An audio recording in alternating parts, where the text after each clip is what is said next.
미국에 가면 저쪽 어디 가면 한 영감탱이가 있어. 그 영감탱이가 나보다 나이가 적으니까 내가 영감탱이라고 그래. 여보시오, 3년 하면 스타마스터 된다는데 왜 안 돼?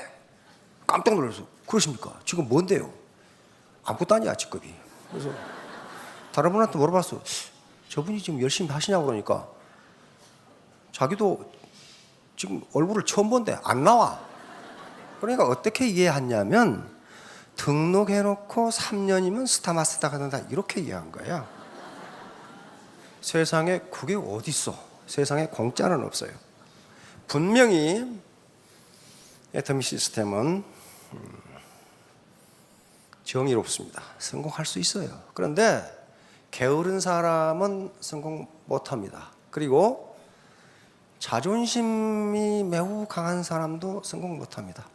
그리고 겸손하지 못한 사람은 절대로 성공 못합니다. 겸손하다는 것은 인사 잘하는 게 겸손한 게 아니에요. 겸손한 사람은 남의 말을 듣는 사람, 경청하는 사람이 겸손한 거예요. 매너가 없는 사람은 절대로 성공 못해요. 그래서 제가 항상 얘기하는 게 신사숙녀가 돼야 성공한다는 게 그 얘기예요.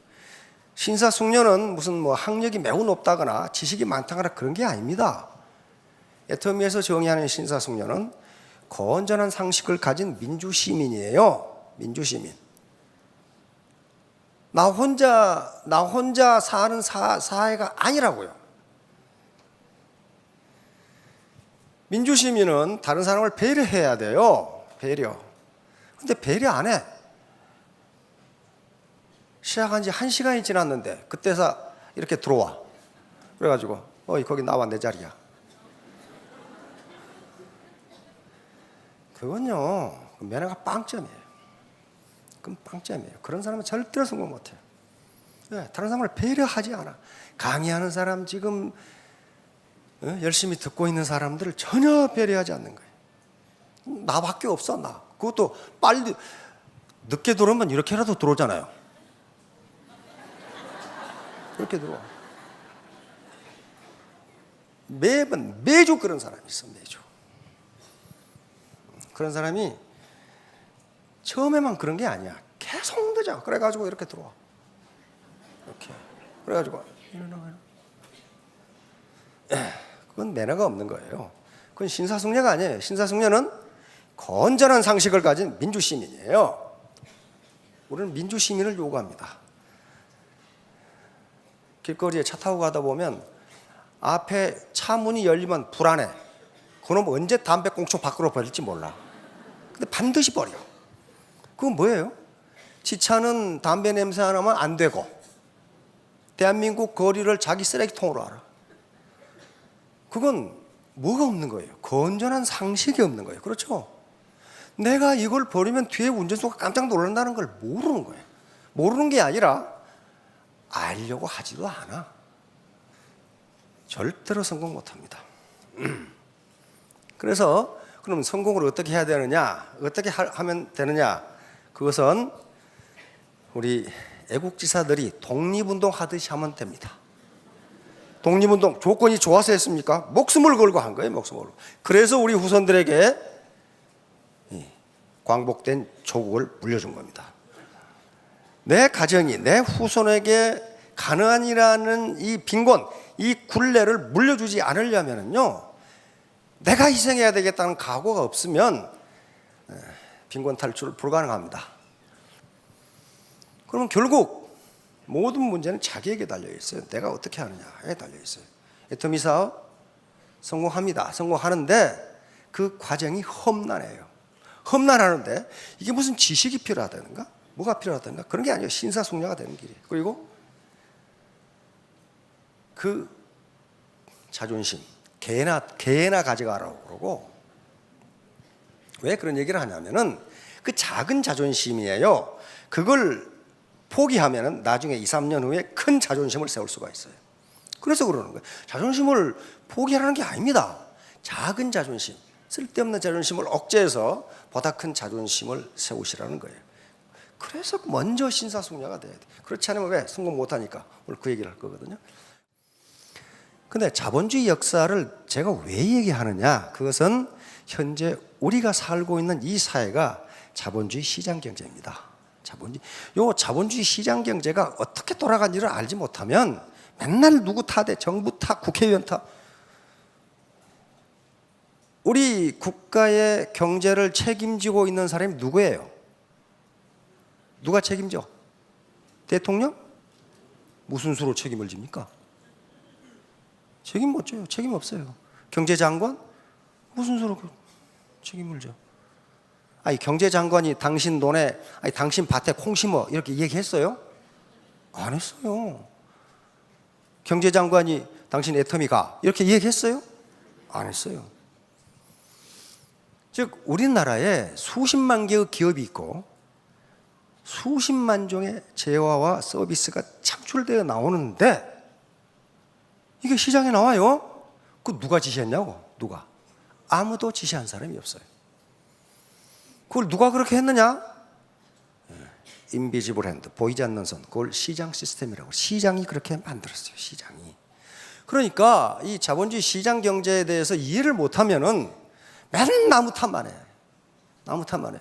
나무 탓 해가지고 될 일 아무것도 없어요. 그래서 이 얘기를 하는 거예요. 지금 세상이 그렇지가 않아. 너 세상 사회가 그렇게 녹록지 않다. 그때 사회라는 게 뭐냐는 거예요. 사회라는 게 야, 너 사회가 그렇게 녹록한 줄 알아? 그렇게 이야기할 때 사회가 뭔 줄 알았는데 사회가 뭔데? 물어보면 갑자기 몰라. 모르잖아요. 너 세상 살기 힘들다? 이때 힘들다고 얘기할 때까지는 내가 세상이 뭔 줄 알았는데 그 세상이 뭔데? 물으면 갑자기 몰라. 이 세상이 자본주의 시장 경제, 우리가 살고 있는 세상이란 말이에요. 자본주의 통제 경제도 아니고 사회주의 시장 경제도 아니고 사회주의 통제 경제도 아니에요. 경제 체제를 크게 네 가지로 나누면 그렇습니다. 우리가 사는 사회는 자본주의 시장 경제예요. 그러나 전쟁을 하는 경우에 자본주의 통제 경제로 넘어갑니다. 과거 군국주의 일본이나 이태리나 독일이 자본주의 통제 경제였어요. 중국과 베트남은 자기들의 체제를 사회주의 시장 경제라고 이미 선언을 했어요. 시장 경제인데 사회주의예요. 그 다음에 북한과 같은 체제는 사회주의 통제 경제입니다. 그러니까 우리가 사는 사회는 자본주의 시장 경제니까 이게 어떻게 작동되는지 이걸 알아야 내가 뭘 해야 되는지. 결론부터 이야기하면 시간이 별로 없으니까 지 일을 지가 알아서 해야 돼. 그게 자본주의 시장 경제예요. 북한에서는 사회주의 통제 경제이기 때문에 아무것도 자기가 결정할 게 없어. 그러니까 의사결정을 못하는 거예요. 자기 문제를 자기가 해결해야 되는데 누군가 지시해 주기를 바라는 거예요. 그게 통제 경제예요. 근데 우리는 지금 해방된 이후에 지금까지 자본주의 시장 경제를 제대로 해왔어요. 그렇기 때문에 모든 문제를 자기가 결정해야 되는데 그 책임은 누가 져? 결국 자기가 져야 돼요. 누구 원망할 수가 없어. 왜? 생산수단을 가질 수 있다고 그랬잖아요. 논과 밭, 거물을 가질 수 있어요. 가질 수 있다면은 거기에 뭘 생산할 것인가도 자기가 결정하고 그 결과에 대해서 자기가 책임을 져야 돼. 내가 300평 밭에 양파를 심을 거냐? 안 그러면 무를 심을 거냐? 안 그러면 과수를 심을 거냐 하는 거 누가 결정을 해? 위원장이 결정합니까? 북한에서는 중앙계획위원회라는 게 있어요. 거기서 지시해. 너 뭐 심어? 그러니까 그 결과에 대해서도 자기가 책임 안 져. 심으라는 거 심었을 뿐이야. 그렇죠? 그러나 내 300평 밭에 무엇을 심을까 하는 것도 자기가 결정을 했기 때문에 양파값이 폭락을 해서 손해를 봤다. 누가 책임져? 자기가 책임을 져요. 자기가. 이게 자본주의 시장 경제예요. 기본적으로 자본주의 시장 경제. 그러면 3.1운동은 왜 일어났을까? 궁금하시죠? 그러면 그게 자본주의하고 무슨 관계가 있냐? 아주 깊은 관계가 있어요. 1914년에 제1차 세계대전이 터집니다. 제1차 세계대전은 제국주의와 제국주의 싸움이라고 부릅니다. 그건 1차 세계대전 세계 평화를 위해서 한 거 아닙니다. 우리는 그렇게 배웠는데 그 세계 평화를 위해서 한 거 아니에요. 제국주의자들의 약육 강식 전쟁이 1차 대전이에요. 1차 대전이 터졌어. 1914년에 터졌어. 그것이 1918년에 끝납니다. 1차 대전이 끝나고 일본은 동양의 강국으로 부상합니다. 그런데 산업혁명으로 완성한 일본은 물건을 팔아먹을 데가 없으니까 조선이라는 식민지를 차지하게 되고, 이걸 영원히 차지하려면 당시의 경제적 기반이 토지니까 토지를 뺏어야 돼요. 그래서 1910년부터 토지조사 사업을 시작합니다. 조선의 토지조사 사업을 시작해요. 그런데 이때 목적은 세 가지로 되어 있어요. 하나는 토지 소유권 조사, 두 번째는 토지 가격 조사, 세 번째는 지형 지모 조사. 다시 말해 땅이 어떻게 생겨 먹었는지 조사하겠다는 거예요. 근데 가장 우선적인 목표는 토지 소유권 조사예요. 어느 놈이 땅을 가지고 있냐, 이거 뺏어야 되거든. 근데 그 당시 일본 총독부는 아주 기가 막힌 방법을 택했습니다. 신고주의를 택했어요. 이 땅이 내 땅입니다라고 신고한 놈은 다 땅을 주겠다는 거예요. 이 땅이 내 땅입니다. 그런데 제가 어렸을 때만 해도 동네에서 아들한테 군대에서 편지 오면 그걸 읽어줄 사람은 2장밖에 없어. 다 일자무식이야. 몰라. 그런데 이 땅인 신고주의, 자기 땅인 사람은 신고하세요를 주제소 간판에다 붙여놨어. 일본 말로. 그러면 그걸 읽을 사람이 누가 있어? 우리 붙였다 이거야. 못 읽으면 네 책임이고. 그렇죠? 그래서 그걸 읽는 사람이 없어. 근데 아는 사람도 많았는데 당시에 불복종 운동이 전개됐어. 일본 유를 점령하니까 일본의 명령은 무조건 듣지 말자. 그래서 애국지사들은 신고 안 합니다. 신고 안 해요. 그다음에 그 당시 우리 이 조선의 사상은 왕토 사상이었어요.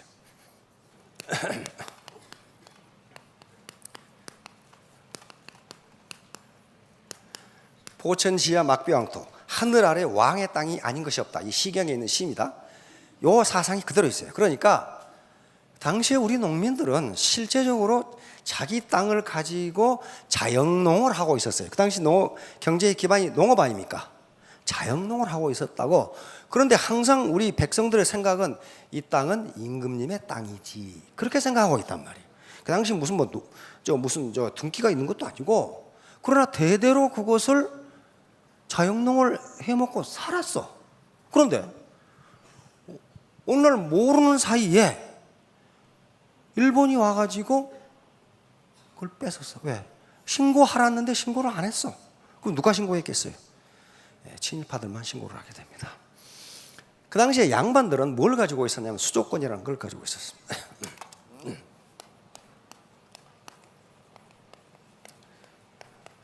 수조권이라는 게 예를 들면 무슨 판서고 참판이다 그러면 그 당시 봉급을 주는 게 아닙니다. 이만큼 땅을 주고 봉토를 주고 여기서 나오는 백성들이 내는 세금을 네가 받아 먹어라, 그거예요. 이때 국가가 아닌 관료가 받는 세금을 조라고 그럽니다. 이 요거 조라고. 백성들이 국가에 내는 세금을 세라고 그랬어요. 세. 그러니까 이걸 합해서 조세 이렇게 되는 겁니다. 그러니까 이 일제는 항상 일제뿐만 아니고 식민지를 경영하는 사람들은 그 사회의 지배계층을 끌어들이면 그 하위계층은 그 사람들이 지배를 해줘. 그래서 그 당시 양반 사대부들이 가지고 있는 수조권을 뭘로 줘버려요? 토지 소유권으로 줘버려요. 그러니까 이 당시 기록에 보면 가진 자는 산천을 경계로 땅을 갖고 못 가진 자는 송곳꽃일 땅도 없다, 이렇게 된 거예요. 거의 수백만의 농민들이 전부 땅을 뺏겨버려요. 그리고 양반 사대부들은 산천을 경계로 땅을 갖게 됩니다. 이 사람들이 친일파로 등장하고 아들들을 동경에 보내고 일본에 보내서 유학을 시킵니다. 자, 혹시 이 중에 그런 후손이 계시는지는 모르겠지만은 그렇다면 여기 앉아 계시지 않을 거예요. 자, 이렇게 되니까 농민들이 대대로 할아버지, 아버지, 나 대대로 논 열마지기, 밭 몇 마지기 비쳐먹고 살았는데 그 소유권이 양반한테 돌아가 버린 거예요. 그러면 뭘 해야 돼? 소작을 해야 돼. 소작인데 그 당시 소작료가 기본이 5알이었습니다. 쌀 2가마 나면 1가마를 줘야 돼요. 그런데 이제 그게 가령 주구가 시작되면 구할까지 올라가서 오장로가. 자, 이런 판국이니까 어때요? 그 토지조사 사업이 1918년에 끝납니다.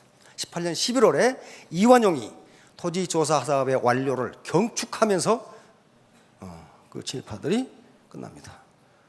그러니 어때요? 민중은 먹고 살 수가 없어. 그래서 북간도로 간 거예요. 살 수가 없으니 만주로 북간도로. 그걸 이사벨라 버드 비숍이 본 거예요. 가보니까 이렇게 젠틀하고 신사적인 민족을 본 적이 없다.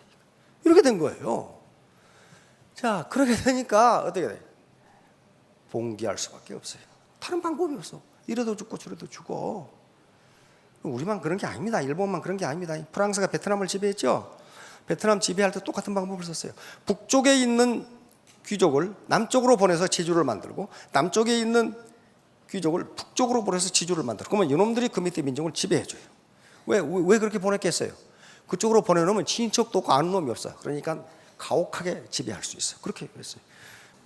식민 지배는 그렇게 합니다. 그렇게 해요. 그러니까 누가 우리 도와주려고 생각하지 마세요. 누가 우리 가정을 도와주려고 생각하지 마시라고요. 결정적인 순간에는 내 힘밖에 없어요. 그래서 독립운동 하듯이 하시라는 거예요. 가정이 식민지배 당하지 않으려면 독립운동을 할 수밖에 없어요. 그래서 공부라는 걸 하는 거예요. 왜? 사실 뒤에 감추어진 진실을 보기 위해서 그러는 거예요. 사실과 진실은 전혀 다릅니다. 전혀 달라요. 자, 우리가 자본주의 시장 경제는 생산수단, 이건 세 가지가 있습니다. 하나는 토지나 강이나 밭이나 자연으로부터 물려받은 혜택, 이걸 자기가 가질 수 있고, 자본은 인간이 만들어낸 생산수단입니다. 이 건물이 자본이에요. 이 마이크도 자본이고 책상도 자본이에요. 인간이 만들어낸 생산수단. 그리고 인간이 고유하게 가지고 있는 생산수단이 있습니다. 그게 노동이에요. 노동. 이 중에 자연으로부터 물려받은 생산수단, 토지라든가 어떤 섬이라든가 땅을 많이 가지고 있으면 그건 가난을 세습하지 않아도 됩니다. 네. 자본, 인간이 만들어낸 생산수단을 충분히 가지고 있으면 여기 와서 신경질나게 강의 안 들을 수도 돼요. 제가 가끔 예를 들죠. 역삼동의 김모 테런티, 6층짜리 빌딩, 한 층에 월세 1,000만 원, 월 6천만 원 들어줘요. 근데 엊그제는 더 기가 막힌 이야기 하더라고. 강남 대로에 모 테런트가 산 6층 빌딩, 층당 월 임대료가 1억. 그러면 그 건물을 산, 그 건물이 뭐예요? 자본이라 그랬죠. 그 자본을 산 그 테런트가 같이 청소하고 있을까요? 안 합니다. 청소 안 해요. 골프를 치든 수영을 가든 여행을 가든 자본주의 시장 경제 시스템이 거기에서 소득이 나오도록 움직여줘요. 움직여준다. 근데 그럼 시스템은 크리스마스에도 안 쉬어. 계속 돌아. 오늘 크리스마스니까 월세에서 일일 제한다. 그런 거 없어요. 그런 거 없어. 그만큼 시장 시스템은 아주 철저하게 작동을 합니다. 그러면 내 주머니에 들어가면 돼. 거기다가 주식에 회사의 지분인 주식이라든가 또는 지분을 가지고 있으면 돼. 그럼 배당금 받으면 되잖아요. 그것도 없으면 가진 건 뭐가 밖에 없어요? 노동이라는 생산수밖에 없어요. 그런데 그래도 이게 자본주의 시장 경제이기 때문에 노동이라는 생산수단을 누가 가지고 있어요? 내가 가지고 있어요. 내가 가지고 있다고요. 여기 오늘 나오실까 말까 누가 결정했어요? 경제기획원에서 가라고 그랬어요? 아니에요. 자기가 결정한 거예요. 북한에서는 그렇게 못해요. 사회주의 통제경제에서는 너 어디로 개성공단으로 가. 개성공단 폐쇄? 그러면 너 어디로 가. 이렇게 노동이라는 생산수단이 자기 것이 아니니까 국가에서 가라는 대로 가야 돼요. 가라는 대로 가야 돼. 그러니까 거기에 대한 책임도 자기가 안 져. 자기가 안 져요. 그러나 여기 오실 것인가 말 것인가를 자기가 결정했기 때문에 그 결과에 대해서도 자기가 책임질 수밖에 없어요. 아무도 책임 안 져죠. 아무도. 그것이 자본주의 시장 경제가 작동하는 원리예요. 작동하는 원리라고요. 그러니까 이 생산수단을 가져야 된다고 그랬어요. 생산수단을 갖지 못하면 영원히 흑수저를 면할 길이 없습니다. 자본주의 시장 경제에서 가격은 수요와 공급에서 결정됩니다. 수요와 공급에서 결정돼요. 퀀티티. 이게 지금 이렇게 이게 지금 수요 곡선이에요. 수요 곡선. 이게 공급 곡선인데 이게 공급 곡선이고 수요 곡선인데 여기서 가격이 이렇게 결정됩니다. 그런데 저 짜장면집이 돈이 잘 벌려. 그러면 뭐가 올라가요? 뭐가 올라가요? 월세가 올라가는 게 수요가 늘어나. 수요가. 그 집이 나오면 내가 해야 되겠다는 사람이 나타난다고. 그러면 저 집이 나오면 내가 해야 되겠다고 하는 짜장면 요리사는 현재 있는 짜장면 요리사보다 렌트를 많이 줄까요? 적게 줄까요? 많이 주고 들어가요. 수요가 이렇게 올라간다니까. 올라가. 그러면 가격은 여기서 결정이 돼요. 렌트는. 그러니까 장사가 잘 되는 짜장면집의 건물주가 렌트를 올리는 것은 지극히 시장경제적인 조치이지 그놈이 양심이 매우 나쁜 놈이 아니에요. 아니라고요. 이게 시장경제예요. 이게 시장이 작동해. 보이지 않는 손이 작동해. 요걸 정부가 너 렌트 내려라 한다면 내려집니까? 안 내려져요.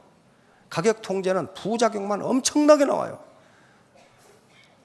가끔 그런 뉴스 보죠. 아이스크림 가격 동결. 그렇죠?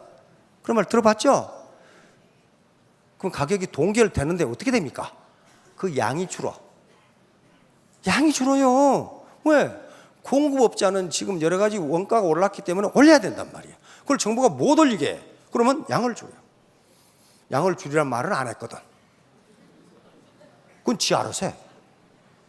그게 시장경제예요. 그게 시장경제라고요.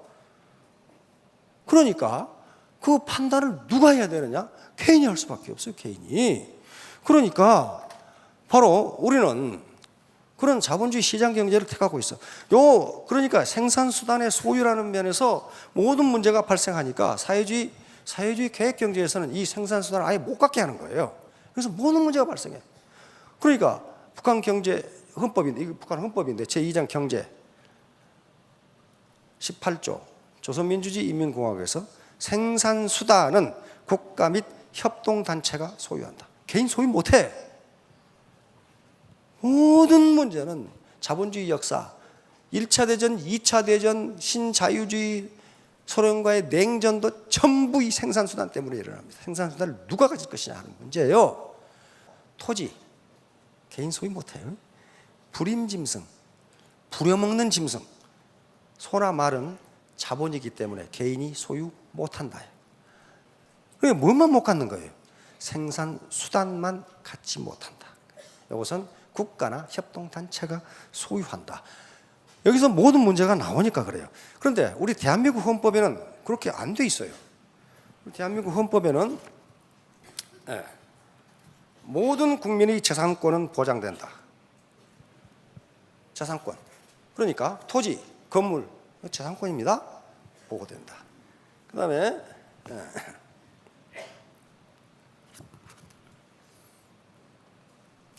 우리나라 헌법이 굉장히 좋습니다. 근데 제대로 잘 안 돼가지고 문제인데. 대한민국의 경제 질서는 개인과 기업의 경제상의 자유와 창의를 존중함을 기본으로 한다. 다시 말하면 생산수단을 자기가 가져야 경제 자유 활동을 할 수가 있어. 그리고 직업 선택의 자유를 인정했고 거주 이전의 자유를 헌법에 인정하고 있어요. 내가 어디서 살든 그건 네 알아서 하라 그 말. 그건 뭐가 때문에 가능해요? 생산수단이 내 것이기 때문에 가능해요. 내가 세종시에 있는 집을 팔고 서울로 이사 간다. 이건 집이 내 거니까 가능하다고. 내 거 아니고 국가 거면은 저쪽에 가서 국가에 줘야 가지. 안 주면 어떻게 가나? 할 수 없어요. 그리고 직업 선택의 자유도 생산수단이, 노동이라는 생산수단이 내 것일 때 직업 선택이 가능하단 말이에요.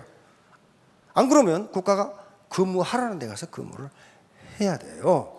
그래서 아무튼 이렇게 되니까 이제 모든 책임은 자기에게 있습니다. 자, 그러면 이제 내가 부모로부터 물려받은 땅도 없어. 압구정동에 건물도 없어. 세종시에 아파트도 없어. 그 강남에 아파트 몇 채 가지면요 월세만 받아도 여기 안 앉아 계셔도 돼. 크루즈 여행 가셔도 된다고. 근데 부모가 안 물려줬어. 그럼 부모를 원망할 거냐 이 말이야. 왜? 원망할 수가 없어요. 그분들도 힘들게 살았어. 그렇잖아요. 그래도 이 정도 키워준 것만 해도 고맙게 생각해야 돼요. 어려운 시절, 정말 우리 부모님들 어려운 시절 사셨잖아요. 그러면 내가 자본을 만들어야 돼요. 그렇죠? 자본을 만들어요. 어떻게 만드냐 이게 자본을. 근데 다행히 지금은 농경 시대도 아니고 산업화 시대도 아니에요. 자본의 개념이 엄청나게 확대됐습니다. 그래서 오늘 소개하려고 하는 건 사회자본이에요. 사회자본. 사회자본. 사회자본. 소셜 캐피탈이라고 하는 건데. 사회자본. 바로 사회자본은 뭘 사회자본이라고 부르냐 하면은 소셜 네트워크를 사회자본이라고 인식하시면 돼요. 소셜 네트워크. 마침 네트워크 회사에 오셨네. 근데 고상하게 말할 때 네트워크고 보통 말하기는 다단계판. 이게 소셜 네트워크예요. 나부터 시작해서 저 영감이 드디어 동그라미를 그리기 시작했구나. 이렇게 이제 이게 네트워크예요. 이게 네트워크라고요. 근데 이런 말을 제가 하는 게 아니고 지금은 사회자본이라는 개념이 매우 중요하게 되어 있습니다. 피에르 부르디에라고 하는 아주 저명한 프랑스의 사회학자가 있는데 뭐 때문에 이 사회자본의 개념을 연구하기 시작했냐면은 유럽은 그 자본주의 시장 경제가 아닙니다. 유럽은 사회민주주의예요. 미국하고 전혀 달라요. 우리는 미국 시스템을 따랐기 때문에 자본주의 시장 경제인데 유럽은 대부분 사회민주주의입니다. 또는 민주사회주의예요. 민주사회주의라는 것은 뭘 의미하냐면은 텍스가 굉장히 높아요. 텍스 거의 50%예요. 텍스가 50%. 그러니까 100만 원 봉급 받으시면 50만 원이 텍스로 나간다는 거예요. 그럼 뭐 때문에? 소득 재분배를 위해서. 그리고 은퇴하면은 누가 보장을 해? 국가가 보장을 해. 그러니까 전 국민의 소득이 거의 똑같아. 의료는 어떻게 됩니까? 의료. 병원 가는 거 유럽에서 공짜죠? 왜? 의료를 뭘로 보느냐에 따라서 공짜냐 아니냐가 결정이 돼요. 의료를 사유제로 볼 것이냐 공공재로 볼 것이냐예요. 공공재라는 것은 공공의 이익을 위하여 공공의 효용 증대를 위하여 공급되는 재와 서비스를 공공재라 그래. 그러니까 의료, 개인의 건강이 개인 문제냐 사회 문제냐 이 철학적 판단이에요. 그걸 개인 문제라고 생각하면 치료비를 누가 부담해야 돼? 개인이 부담해야 돼. 그런데 유럽은 그렇게 생각하지 않는 거야.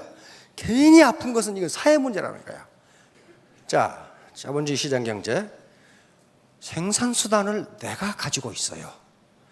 이건 내 차, 이건 내 집, 이건 내 뒷마당 가지고 있고, 노동, 이건 내 거예요. 여기 계시면 노예 안 계시잖아요.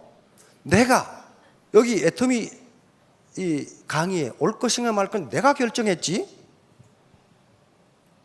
경제장관이 당신 가. 그렇게 안 했다고요. 그러면 그 행동국 결과에 대해서도 자기가 책임을 져야 돼. 이 시간 강의를 듣고 아이고 괜찮네. 그렇게 생각하고 또 자기 자유고 자식 쓸데없는 소리만 들어놓고 자빠졌네. 그런 사람이 있어요. 있다고요. 그것도 자기 책임이에요. 자기 책임. 아무도 책임 안 져줘요. 자, 열심히 그리고 독립운동 하듯이 애터미 사업을 해서 가난을 후손에게 물려드리지 마세요. 그러면 3년 후, 5년 후에 전부 스타마스터, 로얄마스터가 되실 겁니다. 네, 감사합니다.